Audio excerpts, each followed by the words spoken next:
Hello बच्चों, तो हम लोग स्टार्ट करने वाले इंटर वर्टिब्रल जॉइंट। जो जॉइंट वो जॉइंट्स होते हैं जो दो वर्टिब्रे यानी दो वर्टिब्री जो होती हैं उनको आपस में जोड़ते हैं। ठीक है, इंटर वर्टिब्रल जॉइंट हमारी स्पाइन को स्ट्रेंथ, फ्लेक्सिबिलिटी और शॉक अब्जॉर्प्शन देने में हेल्प करते हैं। स्ट्रेंथ देते हैं, फ्लेक्सिबिलिटी देते हैं और शॉक जो अगर शॉक वगैरह पड़ता है तो उसको अब्जॉर्ब करने में हेल्प करते हैं। ठीक है, type of interval joint inter vertebral joint दो प्रकार के होते हैं। एक कार्टिलेजस जॉइंट या बिटवीन वर्टिब्रल बॉडी, जो दो वर्टिब्रल बॉडीज के बीच में होते हैं वो कार्टिलेजस जॉइंट होता है। सेकेंडरी कार्टिलेजस जॉइंट एम्फीआर्थोसिस डिस्क के द्वारा जुड़ा हुआ होता है, मूवमेंट थोड़ा बहुत होता है इसमें। ठीक है, साइनोवियल दूसरा होता है synovial joint. Synovial joint between articular surfaces में होते हैं, इसे जाइगोफाइलेशियल जॉइंट भी कहते हैं। तो प्लेन टाइप ये साइनोवियल जॉइंट होता है, फ्री मूवमेंट यहाँ पर पॉसिबल हो जाती है। ठीक है, components of intervertebral disc, तो निमोनिक क्या है, एंड ए से annulus fibrosis, outer fibre cartilage tough and strong layer, N से न्यूक्लियस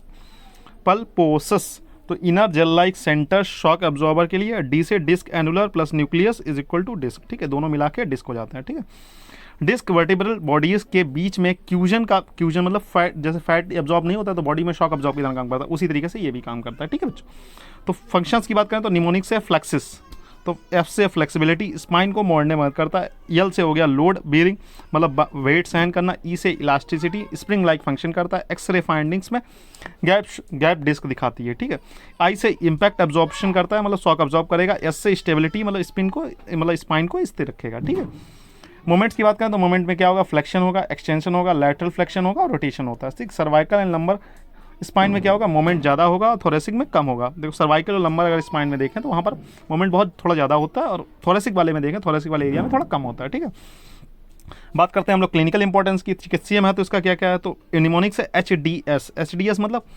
हर्निएटेड डिस्क मतलब स्लिप डिस्क, जो आजकल कॉमन देखने को मिलती है स्लिप डिस्क वगैरह, इसे हर्निएटेड डिस्क भी मतलब मेडिकल की भाषा में कहा जाता है। ठीक है, न्यूक्लियस बाहर निकल जाता है, नर्व दब जाती है। इसमें क्या होता है, नर्व दब जाती है। आजकल नॉर्मल देख रहे हो लोगों की साइकेट्रिक जो डिस्क बल्ज, स्लिप डिस्क का काफ़ी कॉमन केस आता है। फिर यहाँ पर क्या होता है, रूट टिप पेन होता है मतलब पैरों से लेकर कमर तक दर्द होने लगता है इसमें। ठीक है, डी से जनरेटिव डिस्क डिसीज, एज के साथ डिस्क कमजोर हो जाता है, तो ये तो नॉर्मल बीमारी है, तो होनी ही होनी है। ठीक है, साइकेटिया, स्लिप डिस्क के कारण साइकेटिक नर्व दबती है, लेग पेन होता है, बता दिया आप लोगों को वहीं पर। ठीक है, एज रिलेटेड चेंजेस क्या होता है, डिस्क हाइट कम हो जाती है, न्यूक्लियस प्रोपोलस में पानी की मात्रा घट जाती है क्योंकि यहाँ पर फ्लूइड वगैरह होता है तो उसकी मात्रा कम हो जाती है, मोबिलिटी भी कम हो जाती है। निमोनिक की पूरी समरी याद करने के लिए, निमोनिक्स की फ्लेक्स एंड एचडीएस हम लोगों ने याद किया।